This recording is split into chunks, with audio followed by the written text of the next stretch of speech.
Welcome back to SnowRunner, guys, and today we're going to be checking out Red's Foxer ATV, and this is a fully console-friendly vehicle, and it actually comes just ahead of the release of Dub's new map, Redlawn, which is currently, as of filming this video, in its later stages of development, approaching the final stages of development, and that map actually comes with not only a lot of roleplay features, but it also comes with a full ATV park, and this, along with the Lander 1000 by Dubs, will be a incredible combination. And then of course you can also start adding in other side-by-sides on top of that, which is really going to bring that ATV roleplay experience to life. But without any further ado, let's fire this thing up, get it in the garage, see what we can customize on it, and then of course test out its abilities out here on summer testing grounds.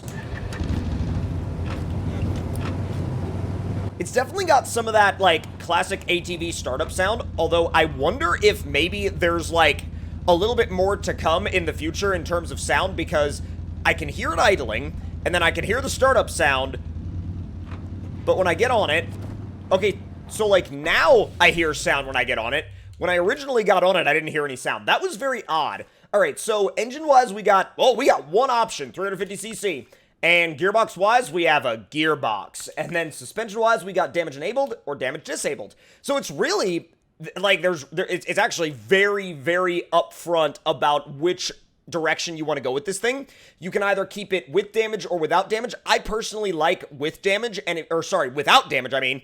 I like without damage because you really don't have to worry about the little rocks, the little sticks in the road, or really anything else on the trail that you might bump the suspension into, because really at the end of the day, it is kind of one of those things that I don't feel fully adds to the experience. Like it would if it was tuned just a little better, but let's go ahead and figure out a good set of tires for this thing. So we've got ATV tire 1, 2, which actually looks a little bit like a miniaturized bogger. Then we have the OS 1s, and then we have a couple of different vanilla options. Let's go with these. I actually really dig the look of those. They literally look like you took a miniaturized bogger and threw them on an ATV. Autonomous Scout Extended is going to be the default winch. And we've also got some light pods and some tools on the back. This is actually a really nice setup. It's very utility focused. You have, wheel 1 is that's your only option for that.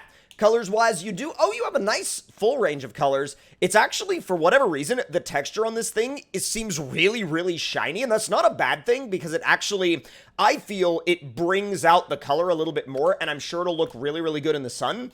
Now, really, at the end of the day, I mean, there's not going to be a lot going on in terms of customization. The real experience you get from this thing is going to be from driving it. Now, it's actually a really good size, too, because it's definitely, I feel like it's a little bit longer than the Lander 1000 in terms of wheelbase, but let me actually put it next to the Lander 1000, because I'm really, really curious. I don't know where the Lander 1000, there it is. All right, let's see. I just want to see if it's longer than the Lander 1000 or not, because in my mind, I'm like, will the Lander 1000 fit in more truck beds, or are they about the same size? They are, they're so similar. They're so similar. I mean, this might be just a tiny bit longer, but I mean, not enough to where it's not gonna fit in a lot of truck beds that the Lander does fit in. And plus, when you put bigger tires on the Lander, they're probably gonna be about the same size anyway. Also, cool little detail, you can actually see the little axle shafts spinning down there. That's actually really, really cool that he animated that. All right, so let's head for some, good grief, this thing is actually like, I didn't think it was gonna feel as fast as it is when I saw the power figure in the garage, but like, after taking off in it, I'm like, this little thing is pretty dang quick. All right, let's see how you do in the, or not. Come on. There we go. Oh, I didn't even have the all-wheel drive on, all right. Now you throw this thing in high and it rips. It absolutely rips. You gotta be careful of deep water though. Deep water is definitely not the friendliest thing in the world. I kind of want to take this trail. I never head up this way. The thing about going up this trail is the fact that, like, yes, I know it kind of, skirts its way around the side of the steep area, and I will go back and do the steep hill climb again, but I never come up this way. Oh, can I make a jump out of that? I shouldn't. I shouldn't, but I want to. Trust me, I want to badly. I do want to see what this thing is like in terms of rock grip, though. So far, pretty dang good. So let's ease it down. There we go. Honestly, it's just not bad. Not bad at all. I do feel like at the end of the day, ooh, let's see if we can climb up that slab. I do feel like this thing would be amazing for, like, you know, just even if you wanted to use it to scout out a campaign map and you wanted a really small vehicle, this thing actually would work really well for that. I am not having any issues at all scrambling over these rocks. The center of gravity is placed really, really well too, and I'm not really even picking my line. I'm just kind of throwing it at the landscape and hoping for the best, although that kind of got me into a little bit of trouble because now I'm pointed at the ditch back there, and I'd really rather not be pointed that direction, but even so, it's got all the grip it needs in order to sort it out. Like, I'm really, oh, geez. Send it, I guess? Wow! I'm really surprised that we drove out of that. I mean, really, truly surprised that that was actually something that we were able to drive out of. That's really impressive. I mean, dude, not only is the approach and departure angle impressive, but the actual, like, center of gravity tuning. Seriously top-notch. Now, I know that it'll do the hill climb, but I just want to see how quickly it makes short work of it. So let me...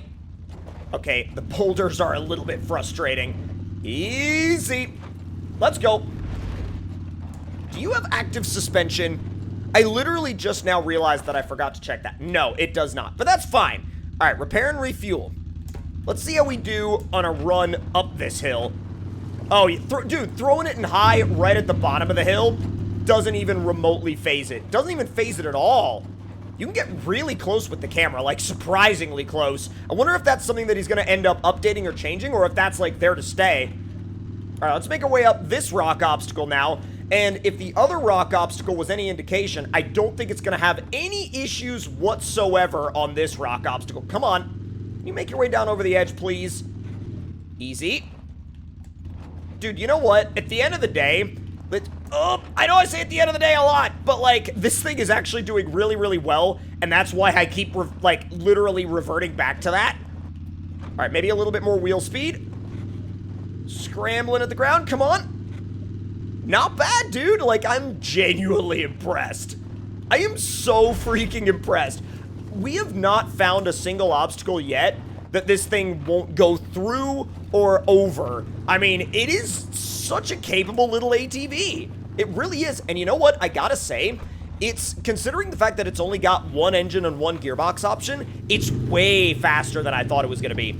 Now, high range in some mud should be really interesting because it's either gonna dig and sink or it's gonna be fine. And so far, at least in the shallow stuff, it's pretty much fine.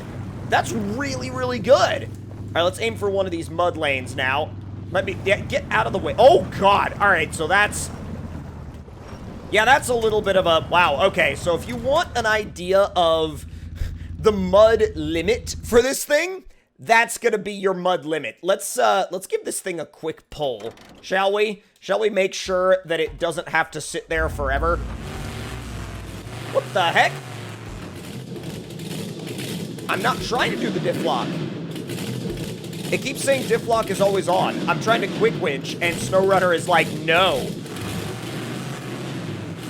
Yep, no more mud for you. Come on. Thank you. Really? I just want you to be back on your wheels. That's all I want. Return to your wheels, please. Thank you. All right, there we go. Okay, so now we can go ahead and remove the big blue, and we're good to go. Back in this thing again. Now... the next thing I really want to check into is what this thing is like on the dips obstacle. I feel like because it's so small, it'll probably just ignore the dips obstacle. But thinking about it in a little bit more of a, like thinking about it a little bit more in a, you know, kind of performance sense, it'll probably just go right through until it gets to the steeper ones, and then it might actually have a high centering problem. So the first few... I'm sure it's going to walk right through, no problem at all. It's going to be easy. It's going to be right through each and every single one, because really all of these are no challenge for it because there's no chance of it getting high centered. Now these steeper ones, I mean, it may be fine, but yeah, no, it is actually short enough that it's really not even a problem. None of these are a problem. Come on, make your way on through. It's honestly doing so well. And again, I have to revisit the fact that we have not found a single element of any test so far on this map that this thing can't do. We haven't found a single thing that this thing has looked at and gone, I don't think I can do that. Now, at this point, we're going to go ahead and change the time up a little bit because it's time to head to the bridge jump. Now, in terms of how I feel this thing is going to do off the bridge jump, I feel like I'm thinking either nosedive or massive backward lean, and I'm going back and forth between those two because I really, like, I don't know, I really don't know. I don't have anything to go off of because I've never jumped this thing before, but until we actually jump it, we're not gonna know.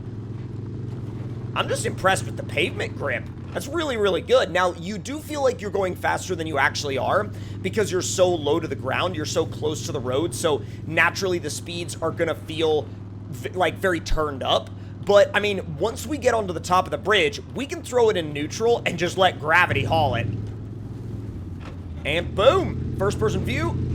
Gravity's gonna go ahead and haul it down the hill. Steering's a bit twitchy. Just let it build up speed, let it build up speed, let it build up speed, and go!